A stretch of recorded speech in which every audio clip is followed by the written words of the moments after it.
వారం 10 రోజులుగా ఉభయ తెలుగు రాష్ట్రాలు అధిక వర్షాలు వరదలతో అతలాకుతలమయ్యాయి. ఒక చోట కొద్దిగా తగ్గితే మరో చోట వరదలు విరుచుకుపడ్డాయి. దాదాపు అన్ని జలాశయాలు నిండు కుండలను తలపించాయి. కొన్ని చోట్ల గండ్లు పడి పొలాలు నీట మునిగాయి కూడా. కేవలం వర్ష సమస్యలున్న ప్రాంతాల్లో పంటలు కొంత తెరిపిన పడ్డా వరదలు ముంచెత్తిన ప్రాంతాల్లో పంటలు ఇంకా నీటిలోనే నానుతున్నాయి. వర్షాభావం ఎక్కువగా ఉండే ఉమ్మడి మహబూబ్ నగర్ జిల్లాలో సైతం ఈ అధిక వర్షాలు పంటలను దెబ్బతీశాయి. ముఖ్యంగా ఇక్కడ సాగయ్యే ప్రధాన పంటలైన వరి, ప్రత్తి, కంది, మొక్కజొన్న పంటలను కాపాడుకునే మార్గాలను సూచిస్తున్నారు నాగర్ కర్నూలు జిల్లా Palem Krishi Vigyan Kendram program coordinator doctor T Prabhakar Reddy.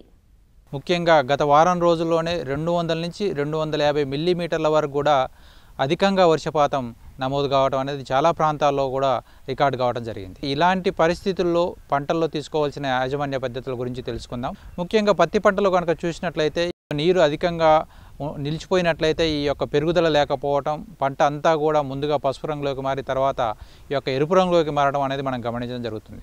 So ఇలాంటి పరిస్థితుల్లో ముందు అధికంగా ఉన్న నీటిని తీసివేసి ఒక ఎకరాకి 20 కిలోల యూరియా, దాంతోపాటు 10 కిలోల పొటాష్ని మొక్కకు 5 సెంటీమీటర్ల దూరంలో ఉండే విధంగా మనం వేసుకున్నట్లయితే ప్రస్తుత పరిస్థితుల్లో ఈ యొక్క ఆగిపోయిన పెరుగుదలను మనం సాధారణ స్థాయికి తీసుకొచ్చే అవకాశం ఉంటుంది. ఎక్కడైతే మనం రసాయన ఎరువులు వేయలేని పరిస్థితి ఉండి ఇంకా భూమి ఆరలేని పరిస్థితి ఉన్నప్పుడు మనం పైనుంచి పిచికారీ చేసుకోవాలి. ఇలాంటి సమయంలో మనం పోషకాలు అందించడానికి మల్టీకే కానీ లేదంటే 19 కానీ 5 గ్రాముల లీటర్ నీటి కలిపి మనం పైనుంచి ఆకుల ద్వారా పిచికారీ చేయడం ద్వారా మనం తొందరగా పంటని సాధారణ స్థాయికి తీసుకొచ్చే అవకాశం ఉంటుంది. దాంతోపాటు ఎక్కడైతే కంప్లీట్గా వర్షం తగ్గిపోయిన పరిస్థితుల్లో అంతర కృషి చేసినట్లయితే మనం గుంటక కానీ అట్లా అంతర కృషి చేసినట్లయితే ఈ యొక్క వేర్లకు గాలి తగిలి ఈ యొక్క పెరుగుదల అనేది అధికంగా వచ్చే అవకాశం ఉంటుంది. దీంతోపాటు ముఖ్యంగా ఈ యొక్క పత్తి పంటలో అధిక వర్షాల వలన ఈ యొక్క ఎండు తెగులు అనేది అధికంగా గమనించడం జరిగింది. ఇలాంటి పరిస్థితుల్లో నీటిని తీసివేసి ఈ యొక్క ఎండు తెగులను నివారించడానికి ఈ యొక్క వేర్లు తడిచే విధంగా 3 గ్రాముల కాపర్ ఆక్సీక్లోరైడ్ 1 లీటర్ నీటి కలిపి లేదంటే కార్బెండిజం మ్యాంకోజెబ్ కాంబినేషన్తో ఉండే సాఫ్ అనే మందును 2.5 గ్రాములు 1 లీటర్ నీటి కలుపుకొని మనం మొదళ్ళు తడిచే విధంగా మనం పిచికారీ చేసినట్లయితే ఈ యొక్క ఎండు తెగులు నివారించుకొని మొక్క సాధారణ స్థాయికి తీసుకొచ్చే అవకాశం ఉంటుంది.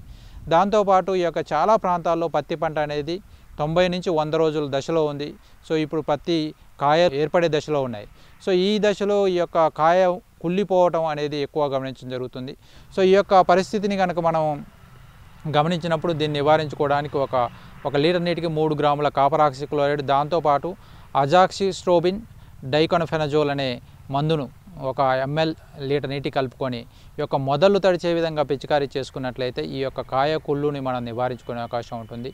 దాంతోపాటు ఈ యొక్క అధిక వర్షాల వల్ల చాలా ప్రాంతాల్లో ఈ యొక్క గులాబీ రంగు పురుగు కూడా గమనించడం జరుగుతుంది. 1 ఎకరాకు 6 నుంచి 8 వరకు ఈ యొక్క ఫెరమోన్ ట్రాప్స్ పెట్టుకొని వాటి యొక్క పురుగు యొక్క ఉధృతిని అంచనా వేసి ఈ యొక్క ఉధృతి కనుక ఎక్కువగా ఉండటం మనం గమనించినట్లయితే ఈ యొక్క థయోడికార్బ్ అనే మందును 1.5 గ్రామ్స్ 1 లీటర్ నీటి కలిపి మనం పిచికారీ చేసుకోవడం ద్వారా ఈ యొక్క గులాబీ రంగు పురుగు మొదటి దశలో వచ్చే గులాబీ రంగు పురుగు నివారించుకునే అవకాశం ఉంటుంది.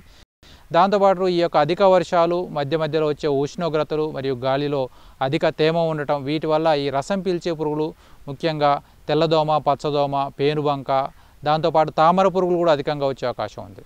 వీటి యొక్క ఉధృతి ఎక్కువైనప్పుడు మనకు ఈ యొక్క పంట అంతా కూడా డ్యామేజ్ అయ్యే అవకాశం ఉంటుంది. కాబట్టి ఇలాంటి పరిస్థితి కనుక మనం గమనించినప్పుడు మనం ముందుగా పత్తి పంటలో నీలిరంగు జిగురొట్టలు, పసుపు రంగు జిగురొట్టలు 5 కనుక మనం అమర్చుకొని మన పత్తి పంటలో 1 ఎకరాకి అమర్చుకొని దీని ద్వారా యొక్క పురుగుల ఉధృతి మనం గమనించి దాని ఆధారంగా మనం యాజమాన్య పద్ధతులు చేపట్టవలసిన అవసరం ఉంటుంది. ఇప్పుడు ఈ రసం పీల్చే పురుగుల ఉధృతి ఎక్కువ గమనించినప్పుడు మనం థయోమిథాక్సం అనే మందుని 40 గ్రాములు 1 ఎకరాకు లేదంటే ఫ్లోనికామైడ్ 60 గ్రాములు 1 ఎకరాకి ఈ 2 మందులను మనం ఏదో ఒక మందును మనం మార్చి కనుక పిచికారీ చేసుకోవడం ద్వారా ఈ యొక్క రసం పీల్చే పురుగులను కూడా మనం చాలా వరకు మనం కంట్రోల్ చేసుకునే అవకాశం ఉంటుంది. దాంతోపాటు వరి పంట కనుక చూసినట్లయితే ముఖ్యంగా ఎక్కడైతే చెరువుల కింద కానీ కాలువల కింద అధికంగా వచ్చిన ఈ నీటి వల్ల ఇసుక మేట ఏర్పడటం, చాలా ప్రాంతంలో అధికంగా నీరు నిలిచి ఉండటం మనం గమనించడం జరుగుతుంది. ఇట్లాంటి పరిస్థితుల్లో ముందుగా అధికంగా ఉన్న నీటిని తీసివేసి పొలాన్ని బాగా ఆరనివ్వాలి. ముఖ్యంగా ప్రస్తుతం కొన్ని ప్రాంతాల్లో పంట 20 నుంచి 30 రోజుల దశలో ఉంది.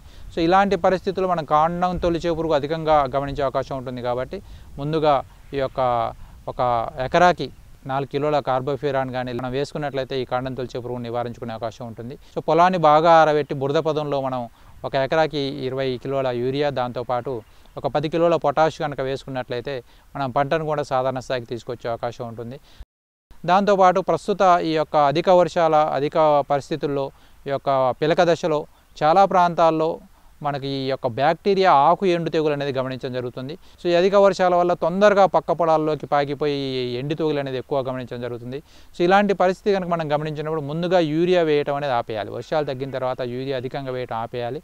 ఓన్లీ పొటాష్ మాత్రమే వేసుకోవాలి, యూరియా వేయటం ఆపేయాలి. సో ఈ విధంగా మనం ఆకు ఎండు తెగులు గమనించినప్పుడు దీని నివారణకు మనకు కాపర్ ఆక్సీ క్లోరైడ్ 3 గ్రాముల లీటర్ నీటికి, దాంతోపాటు ఈ యొక్క ప్లాంటామైసిన్ ఒక 80 గ్రాములు 1 ఎకరాకి. సో దీన్ని కనుక మనం పైనుంచి పిచికారీ చేసుకున్నట్లయితే ఈ యొక్క బ్యాక్టీరియా ఆకు ఎండు తెగులు మనం నివారించుకునే అవకాశం ఉంటుంది. ఉధృతిని బట్టి 2 సార్లు కూడా మనం పిచికారీ చేసుకోవాల్సిన అవసరం ఉంటుంది. సో ఎక్కడైతే కొన్ని ప్రాంతాల్లో పొట్ట దశలో ఉండే వరిచాలలో పాము పొడ తెగులు కనుక మనం గమనించినప్పుడు హెక్సాకోనజోల్ 2 ml లీటర్ నీటికి, లేదంటే ప్రాపికొనజోల్ 1 ml లీటర్ నీటికి కానీ పిచికారీ చేసుకోవడం ద్వారా కూడా దీన్ని నివారించుకునే పాము పొడ తెగులను కూడా నివారించుకునే అవకాశం ఉంటుంది. దాంతోపాటు కంది పంట కనుక చూసినట్లయితే కంది పంట అనేది నీటి తడులకు చాలా సున్నితమైనది, అధిక నీటిని తట్టుకోలేదు. ముందుగా అధికంగా నీరు నిలిచి ఉండే పరిస్థితి ఉంటే దాన్ని తీసివేయాలి.